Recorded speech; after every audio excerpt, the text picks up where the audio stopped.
Guys, welcome back to my vlog. So for today's video is pag-usapan natin ngayon kung paano tayo magbayad ng ating cash now online na i-split natin siya into two. So magbabayad tayo gamit ang ating EDCB at saka yung iba naman is babayaran natin doon sa pay by account. So papakita ko yung screen recorder kung paano natin ginawa ito at paano natin na i-modify yung amount na ating ipipay gamit yung EDCB at saka yung pay by account natin. So tingnan nyo lang yung screen recorder at para makita nyo kung paano natin ginawa.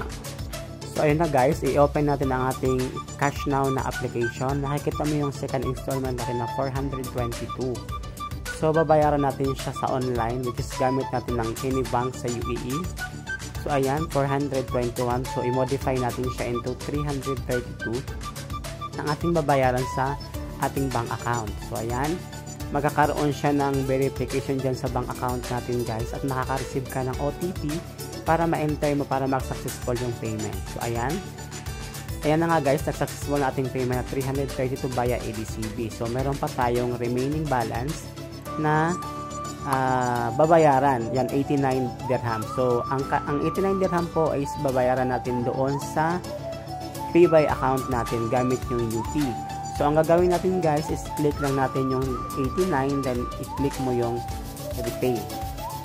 Yan, i-click mo yung repay tapos select mo yung pangalawa, yung repay UP at doon sa kiosk, yan ganyan. So since may laman na yung pay by account natin guys, meron tayong pinasok na 90.98 dirham. So yung 89 po doon natin mabayaran. So yan, successful na rin yung payment.